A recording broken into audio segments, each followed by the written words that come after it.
Hello and welcome to the Halley Élise Show. I'm delighted that this evening's show, my guest is Lady Christopher. Director here was just saying about how, he sometimes deals with people that have to have scripts and it's very rigid and they have to know exactly what they're saying and what they're doing, and the two of us started laughing like, nah, not a problem. And then he mentioned something about 13-year-olds and we're like, yep, that's us. Hi. So, real easy. But for those who are not familiar with you, let's give them a little bit of background here. You've been in the South Florida area for over 20 years, For over 20 years. And a lot of people know you from previous trips on the water to see dolphins. See dolphins and whales. And doing lots of ceremony.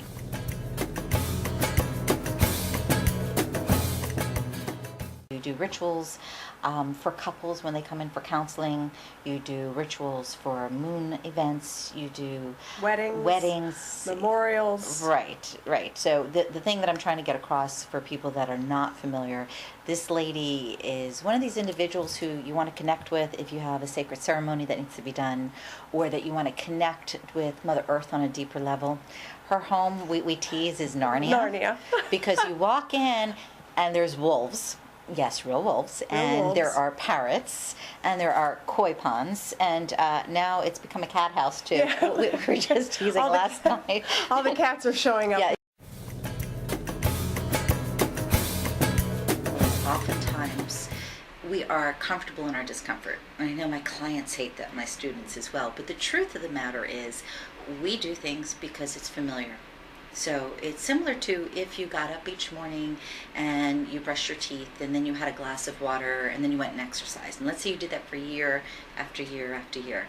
And then one morning, for some reason, you couldn't do it. Your pattern was broken. I guarantee for the remainder of the day, you'd be feeling a little off kilter, simply because your pattern was broken. The good news is when you break a pattern and you create a new pattern, your body, your mind, your spirit assimilates after a period of time.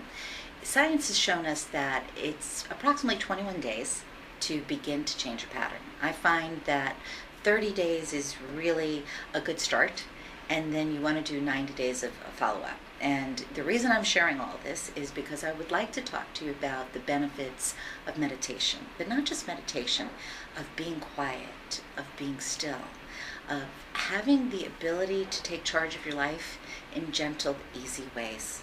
And really and truly does not have to be complex. It's not a matter of, okay, I have to plan a certain time, I have to go to a certain place, I have to spend a lot of money, I have to have instructors, I have to. It's really not necessary. The truth is, simple often is better.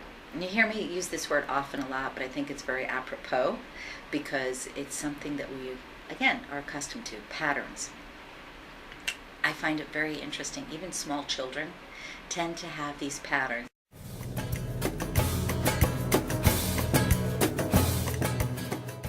I'm very grateful to say that my friend Joseph LoBrutto is here today with us. And I may have mentioned on Facebook that there's somebody special that was coming on, that they speak to the other side, but I didn't give your name. I'll do that when I tell them about the show for tomorrow when it airs. But I wanted everybody to be curious and wonder. And what's really wonderful about this is that it's not just, hey, this is my friend. This is actually my friend. So often you hear like, oh, my friend is coming on, and somebody didn't have the day before. Right. Anyway, Joseph and I have worked together before, which is fun, and we actually occupied the same office building for a while, which was funny because light bulbs would go out every 5 seconds. And do you remember the day I knocked on your door and said you have to leave because all the spirits are coming into my room? That's right. That's right. I remember.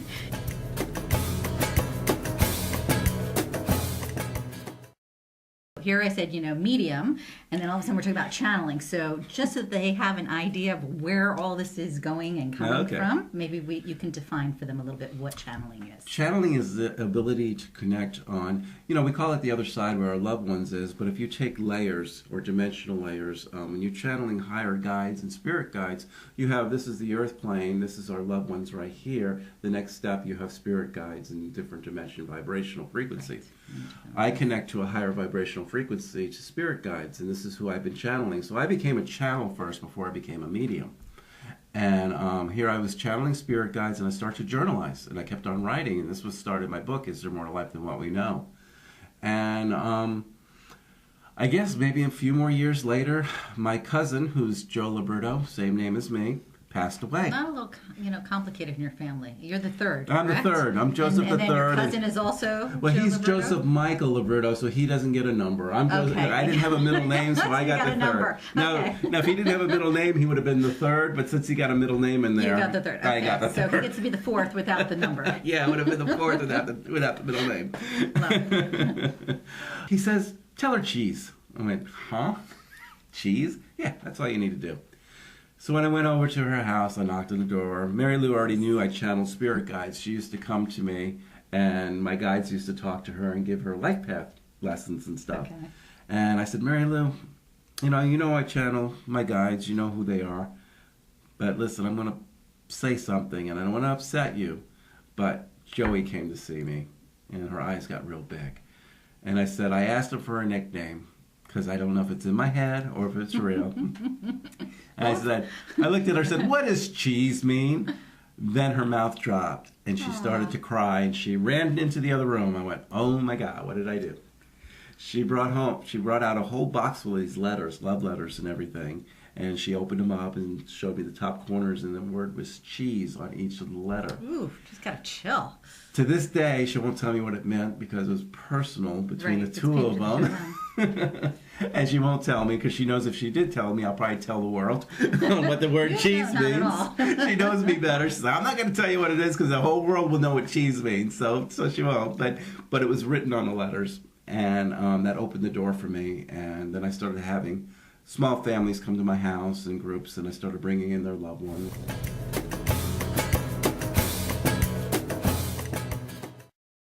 I had a client of mine sitting in the front, and you picked up on her deceased husband, who nobody knew other than her and some immediate family members how he had passed. And he had passed in a plane crash.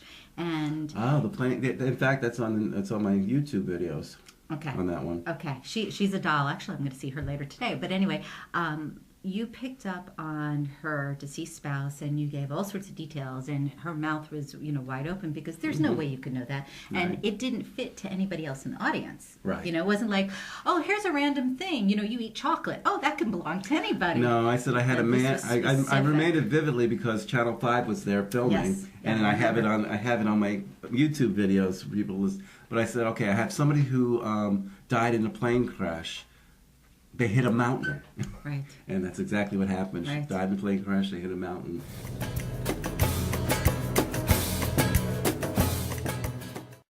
So how is it possible? But the truth is we're all interconnected. And if you are an open channel to receive, and if you vibrate at a particular frequency, you can actually connect with these ascended masters and ascended beings, and they can come through and deliver messages.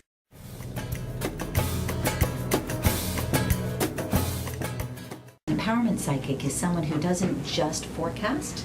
It is someone who takes a look at the individual they're dealing with and helps them actually see their life in a better way so they can make positive changes and not only look at their future, but make a difference in their future.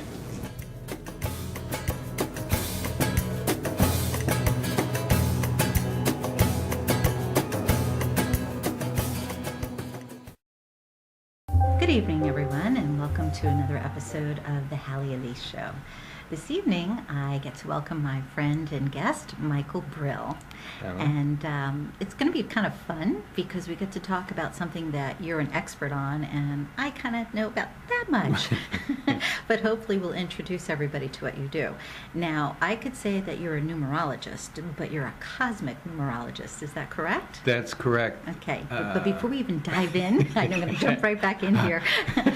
Let's share with everybody what numerology is, and then dive into cosmic numerology, because I don't know that everybody listening has a real grasp of what it is. Everybody's heard, oh yeah, use numbers, like take your name and each letter means something, and then you know what number you are. That's not necessarily numerology. That's kind of one little aspect of it. Yes. So if you would share something about numerology, and then we can explain what cosmic numerology is. Okay. Numerology as we know it was developed by the Greek Pythagoras. In order to study with Pythagoras, you had to take a vow of silence for 5 years. You could not speak, couldn't ask any questions. You had to listen. I don't think I would have made it. No. Although I would have liked to have studied with him. I have a hard time. It's all about patterns. Pythagoras also came up with the diatonic scale, and he came up with the Pythagorean theory in geometry. And so with him, numbers, everything reduces to a frequency. And when you look at that frequency, it can be turned into a number. The vowels in your name, and there's no standard identification in numerology. I call the vowels your soul's urge, somebody calls it a heart's desire, somebody calls it your life path. The key is to know where the number is coming from. So the vowels, soul, is what your soul wants. Your consonants are your personality, and the total for your first name, middle name, and last name is how the world sees you. It's how you express yourself.